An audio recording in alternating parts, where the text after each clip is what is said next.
Libya پر ایک طویل مدت تک حکمرانی کرنے والا کون تھا؟ وہ عرب قوم پرستی کا حامی کیوں تھا؟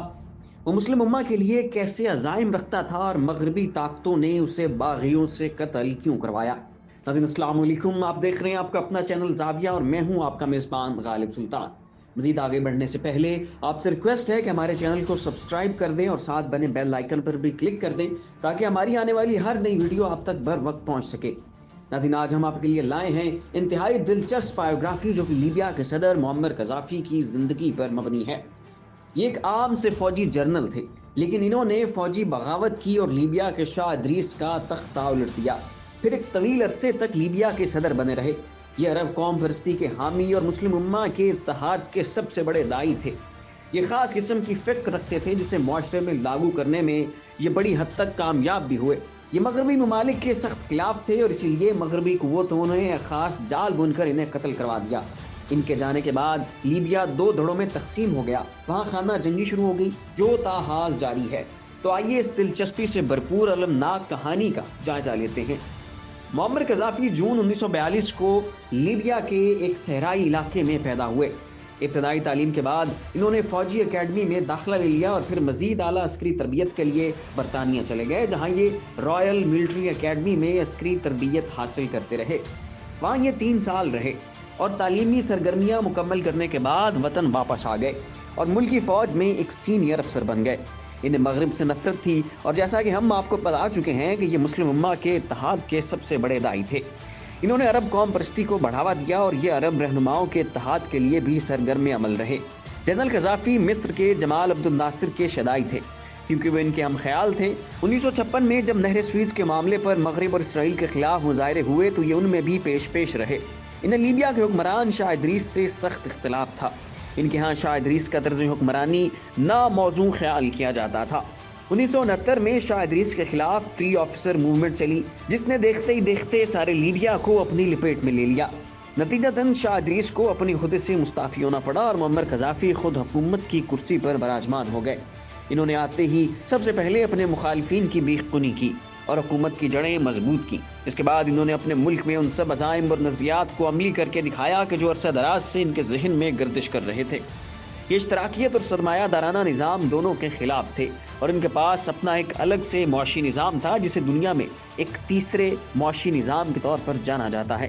اس طرح اپنے اقتدار کی ابتدا میں ہی یہ مغربی ممالک کی نظروں میں کھٹکنے لگے۔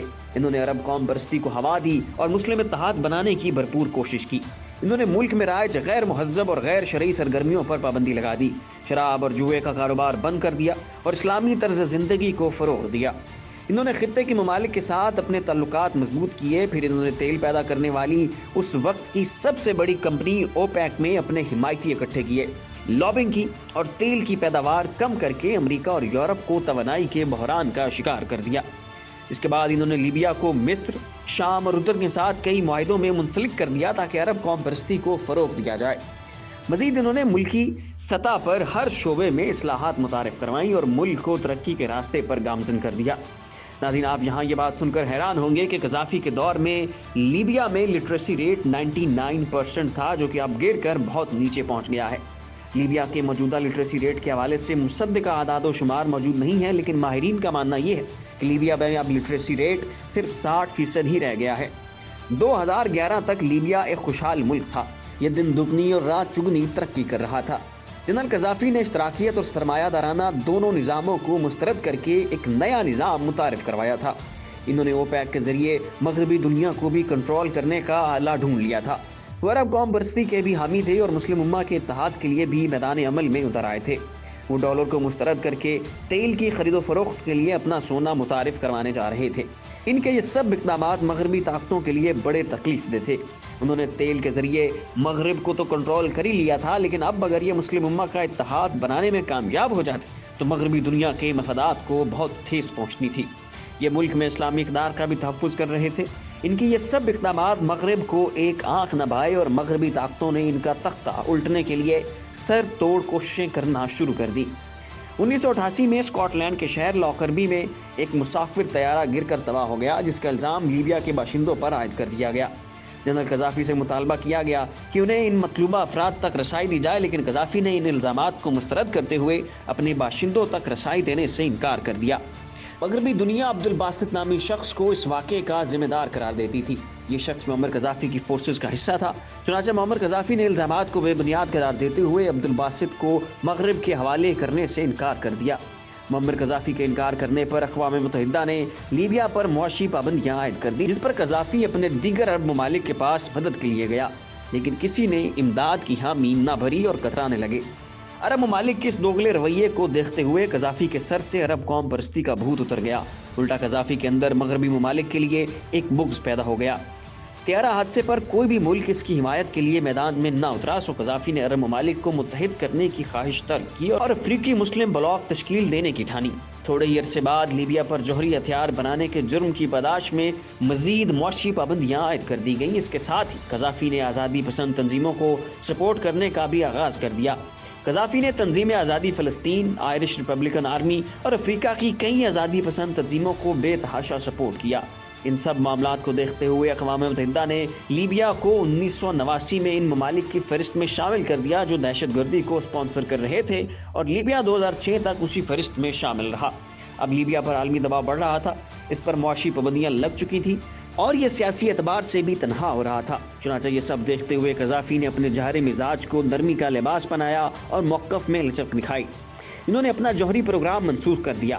اسکاٹ لینڈ کے شہر لاکربی میں گرنے والے جہاز کے ذمہ دار عبد الباسط کو برطانیہ کے حوالے کر دیا، جس پر اسکاٹ لینڈ کی عدالت میں مقدمہ چلتا رہا۔ مزید برآں قذافی نے عرب قوم پرستی والی اپنی سوچ سے دستبرداری کا اظہار کر دیا۔ ان سب اقدامات کو دیکھتے ہوئے مغربی قوتیں خوش ہو گئیں اور آخرکار اقوام متحدہ نے لیبیا پر عائد پابندیاں ہٹا دیں۔ اب 2011 میں تیونس کے ایک سبزی فروش نے خود کو یہ کہتے ہوئے جلا دیا کہ مہنگائی نے اس کی کمر توڑ دی ہے۔ اب جیسی اس نے خود سوزی کی، ویسے ہی عوام کا ہجوم اس کے حق میں سڑکوں پر نکل آیا اور مہنگائی کے خلاف احتجاج کرنے لگا۔ دیکھتے ہی دیکھتے اس احتجاج نے پورے ملک کو اپنی لپیٹ میں لے لیا اور عوام اس وقت کے ڈکٹیٹر زین العابدین سے استعفے کا مطالبہ کرنے لگی۔ جب حالات قابو سے باہر نکل گئے تو زین العابدین نے استعفیٰ دے دیا۔ اب جیسے ہی مظاہروں کے ثمر آور ثابت ہونے کی خبریں مصر پہنچی تو وہاں بھی لوگ اس وقت کے ڈکٹیٹر حسنی مبارک کے خلاف سڑکوں پر نکل آئے اور ایک طویل جدوجہد کے بعد حسنی مبارک بھی مستعفی ہو گئے۔ اس کے بعد ان مظاہروں کا سلسلہ لیبیا پہنچا، جہاں معمر قذافی 1969 سے اقتدار کی کرسی پر متمکن تھے۔ یہاں بھی مظاہروں نے ملک کو اپنی لپیٹ میں لے لیا۔ اب مغربی قوتیں جو کہ پہلے ہی قذافی کے خلاف تھیں، انہوں نے بھی ان مظاہروں کو بھرپور سپورٹ کرنا شروع کر دیا۔ اقوام متحدہ، نیٹو اور امریکہ نے مل کر لیبیا کے باغیوں کو مسلح کیا، جس سے خانہ جنگی شروع ہو گئی۔ ناظرین، تاریخ میں مظاہروں کی اس لہر کو عرب سپرنگ یا عرب بہار کے نام سے جانا جاتا ہے۔ ناظرین، مشرق وسطیٰ کی حالیہ تباہی کی وجہ بھی عرب سپرنگ ہی ہے۔ مغربی قوتوں نے لیبیا کے باغیوں کو صرف اسلحہ دینے پر اکتفا نہ کیا، بلکہ لیبیا کی سرکاری عمارتوں اور رہائش گاہوں پر خود فضائی حملے بھی کیے۔ 30 اپریل 2011 کو نیٹو فورسز نے باب العزیزیہ کے مین کمپاؤنڈ پر حملہ کیا، جس کے نتیجے میں جنرل قذافی کا چھوٹا بیٹا اور ایک نواسی موقع پر جاں بحق ہو گئے۔ یہ خانہ جنگی 3 سے 4 ماہ تک جاری رہی۔ 29 اگست کو جنرل قذافی کی اہلیہ اور اس کی بیٹی سرحد عبور کر کے الجزائر چلے گئے۔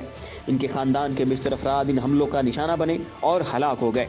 جنرل قذافی کے 8 بیٹے تھے، جن میں سے 1 لاپتہ ہو گیا، 2 ان حملوں میں مارے گئے اور باقی 5 روپوش ہو گئے۔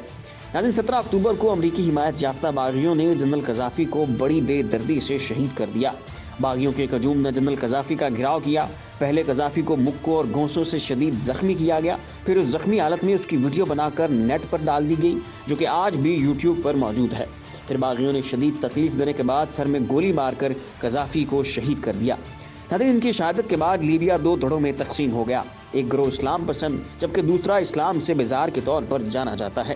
آپ یہاں یہ بات سن کر حیران ہوں گے کہ 2011 سے لے کر تاحال لیبیا میں خانہ جنگی چل رہی ہے۔ کبھی ایک گروہ دوسرے پر غالب آ جاتا ہے تو کبھی دوسرا پہلے پر۔ وہاں آج بھی روز دھماکے اور حملے ہوتے ہیں۔ لیبیا کے باشندوں کی ایک کثیر تعداد مصر اور تیونس نقل مکانی کر چکی ہے اور مستقبل میں بھی وہاں کسی قسم کے امن کا کوئی امکان نہیں ہے، بلکہ آئے روز جھڑپیں ہوتی ہیں جن کے نتیجے میں سینکڑوں لوگ ہلاک ہو جاتے ہیں۔ جنرل قذافی کے جانے کے بعد لیبیا کا لٹریسی ریٹ نیچے گر گیا۔ اس وقت ان کی معاشی حالات دگرگوں ہے اور ملکی حالات افغانستان، یمن، شام اور عراق سے بھی گئے گزرے ہیں۔ ان کے تیل کے ذخائر بھی ضائع ہو رہے ہیں۔ ایک دفعہ ان کے تیل کے کنویں میں آگ لگی، جس کے نتیجے میں 18 لاکھ بیرل سے زائد کا تیل جل کر خاکستر ہو گیا۔ قذافی کے دور میں لیبیا سے یومیہ 16 لاکھ بیرل تیل نکالا جاتا تھا، جو کہ اب یومیہ صرف 6 لاکھ بیرل کی سطح پر رکا ہوا ہے۔ اس وقت لیبیا میں عالمی طاقتیں ان گروہوں کی مدد کر رہی ہیں جو اسلام مخالف اور اسلام سے بیزار ہیں، اور آئندہ مغربی دنیا انہی کو ہی اقتدار تک پہنچانا چاہتی ہے۔ تو ناظرین، یہ تھی معمر قذافی کی بایوگرافی۔ تو آپ کو ہماری یہ کریشن کیسی لگی، اس کا اظہار نیچے کامنٹ باکس میں ضرور کیجیے گا۔ فی الوقت یہ اتنا ہی، ایسی مزید انٹرسٹنگ ویڈیوز کے لیے دیکھتے رہیے ہمارا یوٹیوب چینل اور فیس بک پیج۔ اسی کے ساتھ اپنے میزبان کو اجازت دیجیے، اپنا خیال رکھیے گا۔ اللہ حافظ۔